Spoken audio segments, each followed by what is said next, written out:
بسم الله الرحمن الرحيم.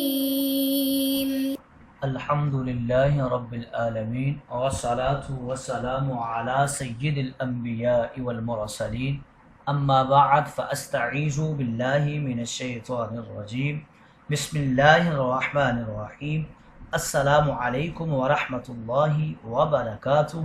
عزیز طلبہ کرام، امید کرتا ہوں احباب خیر سے ہوں گے۔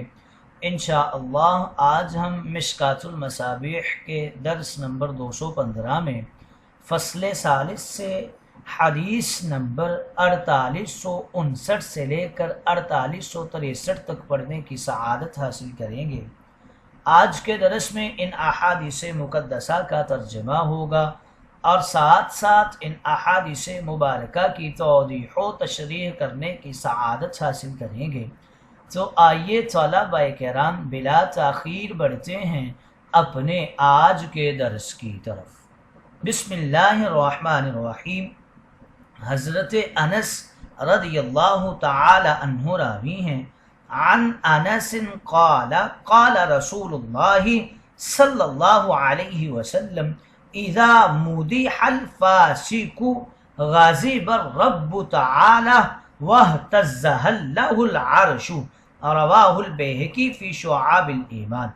حضرت انس رضی اللہ تعالی عنہ راوی ہیں، کہتے ہیں کہ رسول کریم رؤوف الرحیم تاجدار انبیاء رسول مہرباں حبیب کبریا نے ارشاد مقدس فرمایا، جب فاسق کی مدح و تعریف کی جاتی ہے، یعنی کوئی شخص اس کے حق میں تعظیم و توقیر کے الفاظ استعمال کرتا ہے، تو اللہ رب العزت مدح و تعریف کرنے والے پر غصہ ہوتا ہے اور اس کی مدح و تعریف کی وجہ سے عرش کانپ اٹھتا ہے۔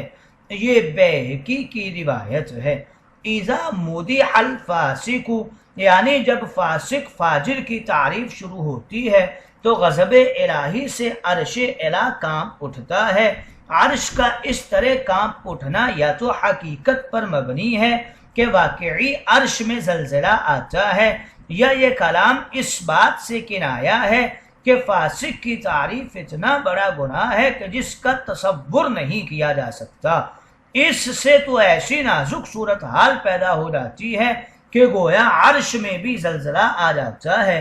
فاسق کی تعریف کرنا اتنا بڑا جرم اس وجہ سے ہے کہ اس میں اس کے فسق و فجور اور اس کے ظلم و زیادتی کی تائید اور حمایت ہے، اور ایک حرام کام کو گویا حلال کیا جاتا ہے جس میں کفر کا خطرہ ہے۔ اگلی حدیث مقدسہ کی طرف بڑھتے ہیں۔ حضرت ابو امامہ رضی اللہ تعالی عنہ راوی ہیں، وعن ابی امامۃ قال قال رسول اللہ صلی اللہ علیہ وسلم یتبع المؤمن علی الخلال کلها الا الخیانۃ والکذب، رواہ احمد والبیہقی فی شعاب الایمان عن سعد بن ابی وقاص۔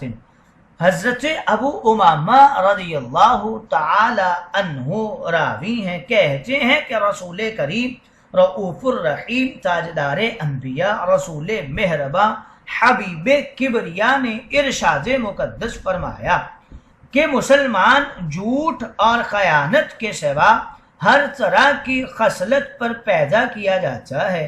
یہ احمد کی روایت ہے۔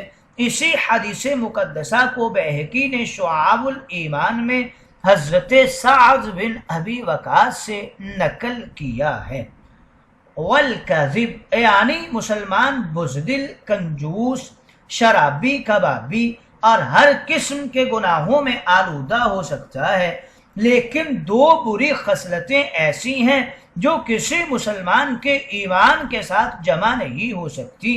ایک خیانت کی خصلت ہے اور دوسرا جھوٹ ہے۔ مطلب یہ کہ ایمان کے روشن چراغ کے ساتھ جھوٹ اور خیانت کا سیاہ اندھیرا کبھی اکٹھا نہیں رہ سکتا۔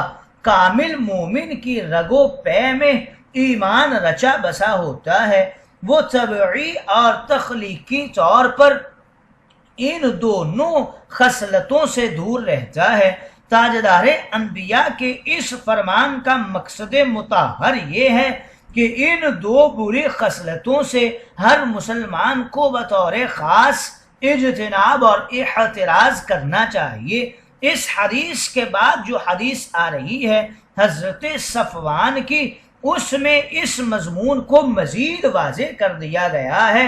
اس میں تو فقط جھوٹ کا ہی ذکر ہے، گویا تاجدار انبیاء نے تلقین اور نصیحت فرمائی کہ خیانت اور جھوٹ کسی مسلمان میں نہیں ہو سکتے۔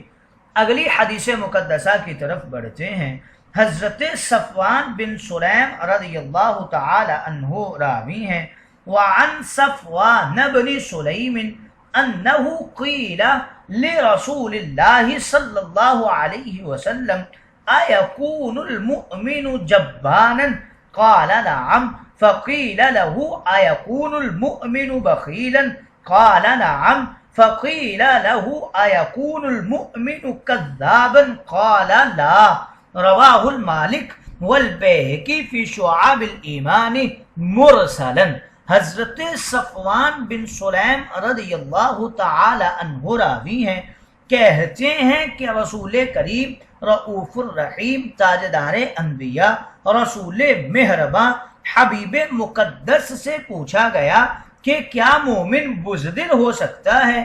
آپ نے ارشاد مقدس فرمایا ہاں ہو سکتا ہے۔ پھر آپ سے پوچھا گیا کیا مومن بخیل ہو سکتا ہے؟ آپ نے فرمایا ہاں بخیل بھی ہو سکتا ہے۔ پھر آپ سے پوچھا گیا محبوب یہ بتلائیے کیا مومن بہت جھوٹا ہو سکتا ہے؟ تو آپ نے فرمایا نہیں، مومن جھوٹا نہیں ہو سکتا۔ اس روایت کو مالک اور بیہقی نے شعاب الایمان میں بطریق ارسال نقل فرمایا ہے۔ حضرت صفوان بن سلیم زہری بڑی شان کے تابعی ہیں، 40 سال تک بیٹھے بیٹھے زندگی گزاری، زمین پر پہلو نہیں لگایا، یہاں تک کہ موت بھی بیٹھے بیٹھے واقع ہو گئی۔ کثرت سجود کی وجہ سے پیشانی میں نشان پڑ گیا تھا، کبھی بادشوں کا عطیہ قبول نہیں کیا۔ حضرت انس بن مالک سے زیادہ روایت کرتے ہیں، تابعی ہیں، لہذا یہ مذکورہ حدیث مرسل ہے۔ تاجدار انبیاء نے اس حدیث مقدسہ میں واضح پیغام دیا کہ مسلمان اور مومن کبھی جھوٹے نہیں ہو سکتے۔ اگلی حدیث مقدسہ کی طرف بڑھتے ہیں۔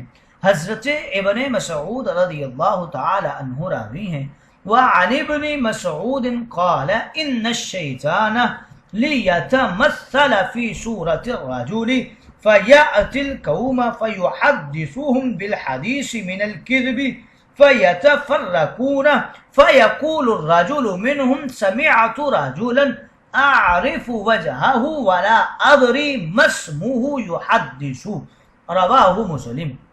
حضرت ابن مسعود رضی اللہ تعالی عنہ راوی ہیں، فرماتے ہیں کہ کبھی کبھار ایسا بھی ہوتا ہے کہ شیطان کسی آدمی کی صورت اختیار کر کے کسی جماعت کے پاس آتا ہے اور ان تک جھوٹی خبریں پہنچا دیتا ہے۔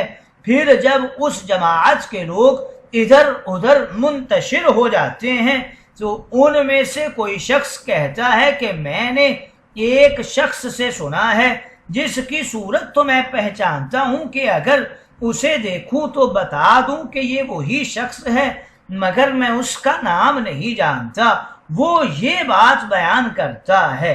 یہ مسلم شریف کی روایت ہے۔ بالحدیث من الکذب، حضرت ابن مسعود کا اس کلام سے مقصود یہ ہے کہ حدیث سننے سنانے میں انتہائی احتیاط کی ضرورت ہے۔ جب تک مکمل تحقیق اور اطمینان نہ ہو کہ یہ واقعی حدیث ہے، اس وقت تک حدیث کے حوالہ سے اس کلام کو آگے نقل نہیں کرنا چاہیے، کیونکہ کبھی کبھی خود ابلیس یا ابلیس نام کا انسان آتا ہے اور مجمع میں جھوٹی حدیثیں بیان کر کے چلا جاتا ہے۔ اس حدیث سے یہ بھی معلوم ہو گیا کہ واعظ و نصیحت کرنے والے کا تعارف ضروری ہے تاکہ لوگوں کو معلوم ہو جائے کہ کون آیا ہے، عالم ہے یا جاہل ہے، انسان ہے یا شیطان ہے۔ بعض حضرات اپنے بیانات میں کسی آدمی کو لاتے ہیں، اس سے گھنٹہ گھنٹہ بیان کرواتے ہیں، اس کا نام نہیں لیتے ہیں کہ عالم ہے یا غیر عالم ہے، وہ دو گھنٹے الٹی سیدھی باتیں کر کے چلا جاتا ہے۔ یہ حضرات خوش ہو جاتے ہیں کہ ہم نام لے کر ریاکاری نہیں کرتے۔ ان کا یہ طریقہ بالکل غلط ہے اور اس میں فتنہ آنے کا خطرہ ہے۔ مذکورہ حدیث مقدسہ میں ان لوگوں کو عبرت حاصل کرنی چاہیے۔